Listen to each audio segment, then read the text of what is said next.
RBI ने अब इनकी नाक में नकेल डालने का काम कर दिया है। अब कोई भी बैंक या एनबीएफसी कंपनी गैर कानूनी तरीके से आपसे रिकवरी नहीं कर सकती। साथियों, अगर आप मुझे फेसबुक पे देख रहे हैं तो हमारा एक चैनल है यूट्यूब पे डिसेंट एडवाइस के नाम से, जिस पे मैं 2000 से भी ज्यादा वीडियो डाल चुका हूं लोन से रिलेटेड। आपको या आपके किसी भी यार प्यारे रिश्तेदार को लोन से रिलेटेड कोई भी दिक्कत परेशानी समस्या अगर आ रही है तो यूट्यूब के सर्च के ऑप्शन में जाके वो प्रॉब्लम लिखें। आगे जैसे ही डिसेंट एडवाइस लिखेंगे तुरंत प्रभाव से आपकी समस्या का समाधान हो जाएगा। साथियों, अगर आप हमारे से टेलीफोनिकली एडवाइस लेना चाहते हैं या पर्सनल मीटिंग करना चाहते हैं तो 5 स्टेटों में हमारे ऑफिस हैं। अगर आप दिल्ली से हमें देख रहे हैं तो कुंडली में पर्सनल मीटिंग कर सकते हैं, हरियाणा से देख रहे हैं तो एनसीआर में कर सकते हैं, मुंबई से देख रहे हैं तो गोरेगांव में कर सकते हैं, पंजाब से देख रहे हैं तो लुधियाना में कर सकते हैं, गुजरात से देख रहे हैं तो अहमदाबाद में दिल्ली दरवाजा में कर सकते हैं। हमारे साथ टेलीफोनिकली जुड़ने का या पर्सनल मीटिंग करने का क्या प्रोसेस है, आपकी स्क्रीन पे कमेंट बॉक्स के अंदर एक नंबर आया हुआ है 9306347314। इस नंबर को सेव करके डायरेक्ट कॉल करेंगे, कोई रिप्लाई नहीं आएगा। व्हाट्सएप कॉल करेंगे, कोई रिप्लाई नहीं आएगा। व्हाट्सएप मैसेज करेंगे तो तुरंत प्रभाव से रिप्लाई आएगा कि कैसे आप हमारे साथ टेलीफोनिकली जुड़ सकते हैं, पर्सनल मीटिंग कर सकते हैं, या कोई चेक बाउंस का केस आपके पास आपके ऊपर हो गया है, आपने उसको ई कोर्ट में भी चेक कर लिया कि हाँ आपके ऊपर रियल में ही चेक बाउंस का केस हुआ है, तो डरे घबराए नहीं। सारे देश में कश्मीर से लेके कन्याकुमारी तक, आसाम से लेके गुजरात तक कहीं भी आपके ऊपर इन्होंने केस किया है तो अमरदीप कादियान आपकी बेल करवा देगा, आपकी जमानत करवा देगा, क्योंकि ये बेलेबल ऑफेंस है, जमानती अपराध है। आपको हम एडवोकेट प्रोवाइड करवा देंगे किसी भी स्टेट में इन्होंने आपके ऊपर केस किया हो। भाई अमेरिका में, पाकिस्तान में, रूस में, जर्मन में तो जाके आपके ऊपर केस नहीं हो सकता, होएगा तो इंडिया के किसी कोने में ही। इंडिया में सारे देश में हमारे पैनल पे एडवोकेट काम कर रहे हैं, तो हम आपको एडवोकेट प्रोवाइड करवा देंगे।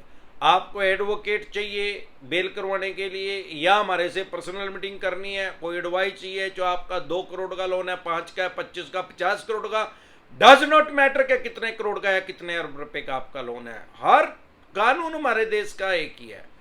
तो आपको लोन से रिलेटेड एडवाइस चाहिए तो आप जो भी लोन से रिलेटेड डॉक्यूमेंट्स है वो सभी लेके मेरे से पर्सनल मीटिंग कर सकते हैं, पर्सनल एडवाइस ले सकते हैं, या टेलीफोनिकली भी एडवाइस ले सकते हैं, या एडवोकेट भी हमारे से ले सकते हैं। हमारे साथ जुड़ने है क्या प्रोसेस है, आपकी स्क्रीन पे कमेंट बॉक्स के अंदर एक नंबर आया हुआ है 9306347314। इस नंबर को सेव करके डायरेक्ट कॉल करेंगे, कोई रिप्लाई नहीं आएगा। व्हाट्सएप कॉल करेंगे, कोई रिप्लाई नहीं आएगा। व्हाट्सएप मैसेज करेंगे तो तुरंत प्रभाव से रिप्लाई आएगा कि कैसे आप हमारे साथ टेलीफोनिकली जुड़ सकते हैं, पर्सनल मीटिंग कर सकते हैं, या हमारे से एडवोकेट ले सकते हैं, अपनी जमानत करवा सकते हैं, बेल करवा सकते हैं। साथियों, सबसे पहले तो एक बात समझेंगे, अगर आपके पास पैसे हैं तो इनके पैसे दे दें, नहीं पैसे हैं तो राहु केतु ग्रह तो क्या करेगा, दुनिया का कोई ग्रह धरती पे आके आपका कुछ नहीं बिगाड़ सकता। और ये चवन्नी छाप कुत्ते, भिखारी, जुआरी, नंग, भीखमंगे, जेबी रोड के दल्ले हैं कुत्ते, अगर ये बकवास कर रहे हैं, रस कर रहे हैं, गाड़ी क्लोज कर रहे हैं तो इनकी दुकान में पेट्रोल के कोटन लगा दो। अगर टाइम पे पेट्रोल का कोटन नहीं आया तो इनके लेटर बॉक्स के अंदर पेट्रोल डाल दो, बहुत खराब कर दो इनका कुत्तों का, हुक्म की तामील हो। साथियों, इनसे डरे घबराए नहीं। सबसे पहले बैंकिंग को समझे। कोई भी बैंक या एनबीएफसी कंपनी अगर आपकी किसी भी तरह की ईएमआई डिफॉल्ट हो गया, या आपका क्रेडिट कार्ड का मिनिमम जो कि ब्याज होता है, इंटरेस्ट होता है, पढ़े लिखे आदमियों को पागल बनाया जा रहा है। किसी पैडल रिक्शा चलाने वाले का आपने क्रेडिट कार्ड बना देखा, किसी भिखारी का क्रेडिट कार्ड बना देखा? अरे भाई, कोई जॉब कर रहा है, कोई बिजनेस कर रहा है, उसका फुद्दू बनाया जा रहा है, पागल बनाया जा रहा है। 60% ब्याज लिया जा रहा है, 60% से लेके 100% तक। और भगवान ना करे अगर आपसे वो मिनिमम भी नहीं दिया गया, वो ब्याज नहीं दिया गया, तो ब्याज प्लंटी जुर्माना लगा के उसको 200% कर देते हैं, डबल कर देते हैं अगले 3 महीने में। इससे बचें। जब भी आपका क्रेडिट कार्ड का डिफॉल्ट होगा, जिस दिन ईएमआई डिफॉल्ट होगी या अन्य किसी तरह का लोन डिफॉल्ट होगा, आपका पर्सनल लोन है, बिजनेस लोन है, एजुकेशन लोन है, scooter, motorcycle, car, jeep, truck, बस, मकान, दुकान, जमीन, जायदाद, फैक्ट्री, कारखाना, स्कूल, कॉलेज, बंगला, कोठी या अन्य किसी तरह का लोन है, जो भी आपने प्रॉपर्टी मॉर्गेज करके गिरवी रख के रहन रख के इनसे पैसा लिया, सीसी लिमिट करवाया, लैब करवाया, loan against property, home loan लिया, अन्य किसी तरह का लोन लिया, जैसे ही आपकी एक ईएमआई डिफॉल्ट होती है, बैंकिंग की भाषा में उसको बोलते हैं SMA, special mention account 1। 2 EMI default होती है SMA2, special mention account 2। 3 EMI default होती है NPA, नॉन परफॉर्मिंग एसेट, ऐसा पैसा जो बैंक या एनबीएफसी कंपनी की नजरों में अब उसको फायदा नहीं दे रहा। अब सवाल ये आता है, बहुत से आदमी हमारे पास आते हैं, टेलीफोनिकली भी जुड़ते हैं, कमेंट भी करते हैं हमारे यूट्यूब चैनल पे कि सर हमारा 8 महीने से ईएमआई डिफॉल्ट है, हमारा तो एनपीए में गए ही नहीं, और 9 महीने के बाद आपका लोन जो है वो राइट ऑफ हो सकता है। राइट ऑफ का मतलब है बैंक ने उसको अपने लेजर में से, अकाउंट में से, बाई खाते में से डिलीट कर दिया, अपने पोर्टफोलियो में से अपना पोर्टफोलियो साफ सुथरा कर लिया है। बैंकिंग की भाषा में उसको बट्टा खाता कहते हैं। बाद में बैंक उसको स्क्रैप के रेट में, कबाड़ी के रेट में किसी अन्य बैंक या एनबीएफसी कंपनी को, छुट्टे को बेच देता है, फिर उसके चवन्नी छाप कुत्ते पीछे लग जाते हैं, लेकिन वो बेचता स्क्रैप के रेट में है। अब बहुत से आदमी कहते हैं कि सर हमारा 8 महीने हो गए एनपीए में नहीं गया, या 12 महीने हो गए राइट ऑफ ही नहीं हुआ। भाई एनपीए में 3 महीने के बाद जा सकता है, 9 महीने के बाद राइट ऑफ हो सकता है, लेकिन ये दोनों बैंक या एनबीएफसी कंपनी के विवेक पे निर्भर करता है, मतलब उनकी मर्जी है वो इसको डाले या ना डाले। ज्यादातर एनपीए में क्यों नहीं डालते किसी भी लोन को, ज्यादातर छोटे लोनों को नहीं डालते। अब छोटे लोन की परिभाषा क्या है, डेफिनेशन क्या है? भाई किसी एनबीएफसी कंपनी के लिए तो 50,000 रुपए भी ज्यादा है, बड़ी रकम है, और किसी बैंक के लिए 5 लाख रुपए भी कम रकम है। तो डिपेंड करता है कि किस बैंक या एनबीएफसी कंपनी से आपने लोन लिया। हमारे देश में 100 से भी ज्यादा बैंक एनबीएफसी कंपनी काम कर रहे हैं। इनकी थोड़ी थोड़ी जो पॉलिसी है वो डिफरेंट है, मतलब थोड़ी थोड़ी इनकी पॉलिसी अलग है। ऐसा नहीं है कि सबकी सेम पॉलिसी है, डिपेंड करता है कि उस टाइम कितनी लिक्विडिटी है इनके पास, कितना पैसा है, कैश इन फ्लो कितना है इनके पास, उस पर डिपेंड करता है कि आपके लोन को एनपीए में डालेंगे कि नहीं डालेंगे। ज्यादातर बड़े लोन को और सिक्योर लोन को एनपीए में डालते हैं, उसको राइट ऑफ नहीं करते, और ज्यादातर छोटे लोन को, अनसिक्योर लोन को एनपीए में ना डाल के सीधा उसको राइट ऑफ कर देते हैं। क्योंकि अगर एनपीए में डालेंगे तो जैसे इनका एनपीए का रेशियो बढ़ेगा, खुद से ही नंगड़ हो जाएंगे। फॉर एग्जांपल पीछे लक्ष्मी विलास बैंक डूब गया, क्यों डूब गया? उसका 26% एनपीए हो गया, मतलब सामान्य बोलचाल की भाषा में उसने 100 आदमियों को लोन दिया, 26 आदमियों ने वापसी नहीं दिया, तो नंगड़ हो गया, ताला लग गया। क्यों? वाई? भाई हर बैंक एनबीएफसी कंपनी ऑनलाइन है, और हर बैंक एनबीएफसी कंपनी शेयर बाजार में लिस्टेड है। जैसे इनका एनपीए बढ़ेगा तो इनका शेयर जो है वो चूहा बन जाएगा, मुस्सा बन जाएगा, रैट बन जाएगा, कैच लिगड़ जाएगी इनकी। 100 रुपए का शेयर जो है इनका 2 रुपए में नहीं बिकेगा अगर इनका एनपीए का रेशो बढ़ गया। और एनपीए का रेशो बढ़ेगा तो लोग सेविंग अकाउंट नहीं खुलवाएंगे, करंट अकाउंट नहीं खुलवाएंगे, एफडी नहीं करवाएंगे, आरडी नहीं करवाएंगे, एनईएफटी नहीं करवाएंगे, आईएमपीएस नहीं करेंगे, किसी भी तरह की बैंकिंग उस बैंक के साथ नहीं करेंगे, क्योंकि लोग डर जाते हैं। अब सब कुछ ऑनलाइन है, अगर एनपीए का रेशो बढ़ेगा, ऐसा नहीं है कि उसको हाइड कर देंगे और रिफ्लेक्ट करेगा। भाई कोई भी बैंक एनबीएफसी कंपनी है, देखो कोई भी आदमी या बैंक एनबीएफसी कंपनी किसी को भी लोन देगा, सारी दुनिया का डेटा है। भाई कुछ ना कुछ तो उसके पैसे मरेंगे ही, कुछ ना कुछ तो उसके रुकेंगे। ऐसा तो हो नहीं सकता कि 100 आदमियों को लोन दिया और 100 के 100 ही वापसी दे देंगे, पूरे ही दे देंगे। फिर तो इतना बड़ा राजा कोई नहीं भाई दुनिया के अंदर, क्योंकि ब्याज तो उसका राज खो देगा जो जिसने ब्याज पे पैसे ले रखे।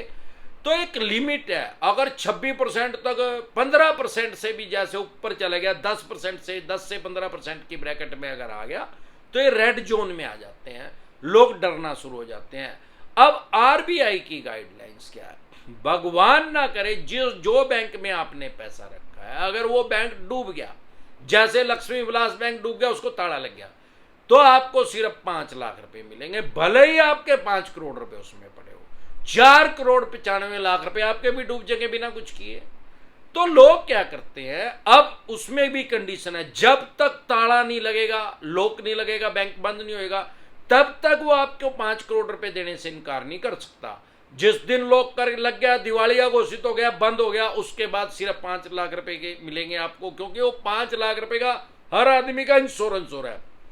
अब बहुत से सवाल आते हैं कि सर मेरे 5 करोड़ मान लो सेविंग अकाउंट में नहीं है, करंट अकाउंट में भी 1.5 करोड़ है, एफडी भी करवा रखी है, आरडी भी करवा रखी है, सेम नाम से एक इंडिविजुअल नेम से कितने भी आपके अकाउंट है उसी सेम बैंक में, भले उसकी अलग अलग ब्रांच में है, तो आपको सिर्फ 5 लाख रुपए मिलेंगे। अब किसी आदमी के यहीं 25,000 रुपए उस बैंक में, तो उसको 25,000 ही मिलेंगे। कहने का भाव ये है कि 5 लाख से कम की जितनी भी रकम होगी या 5 लाख तक की जो रकम है, अमाउंट है, वो पूरा मिलेगा। 5 लाख से ऊपर के जितने भी पैसे हैं, चाहे उसके 50 लाख है, 45 लाख डूब जाएंगे, 5 करोड़ है तो 4 करोड़ 95 लाख रुपए डूब जाएंगे, 50 करोड़ है तो भी 5 लाख रुपए ही मिलेंगे।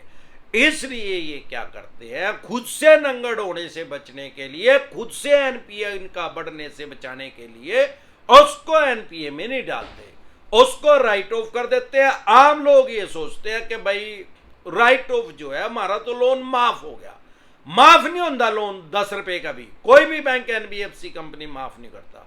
बैंकिंग की भाषा में माफ नहीं बोलते, आप उसको जो मर्जी समझते रहो, फिर वो दूसरे चवन्नी छाप आपके पीछे पड़ जाते हैं। आरबीआई की नई गाइडलाइंस के अकॉर्डिंग कोई भी बैंक या एनबीएफसी कंपनी आपको परेशान रास नहीं कर सकता।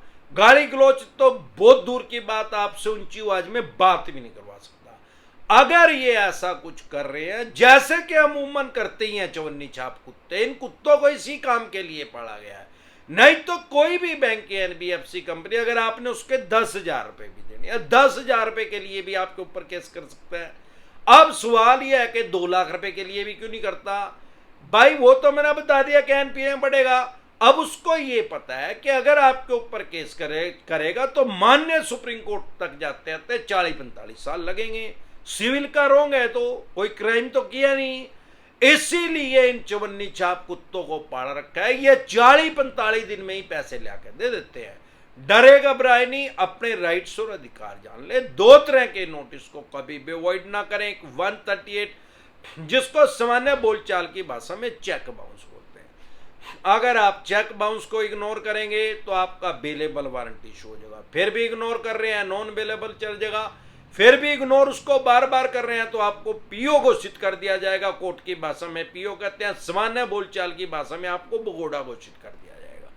तो ये क्राइम में कंसीडर होगा, कोर्ट की अवमानना में कंसीडर होगा। तब उस स्टेट की पुलिस आएगी जहां पे आपका चेक बाउंस किया है, वहां पे आपको आपकी स्टेट से अरेस्ट करके उसी स्टेट की उसी डिस्ट्रिक्ट के अंदर बंद कर दिया जाएगा, अगर आप उसको इग्नोर कर रहे हैं। लेकिन अगर आप चेक बाउंस को इग्नोर नहीं कर रहे तो बेलेबल ऑफेंस है, जमानती अपराध है। सेम डे जमानत हो जाती है, बाय एंड जमानत हो जाती है। मान्य सुप्रीम कोर्ट तक जाते जाते 40-45 साल लगते हैं। तो चवन्नी छाप कुत्ते वैसे ही बकवास कर रहे हैं, वैसे ही डरा धमका रहे हैं, जेल हो जाएगी।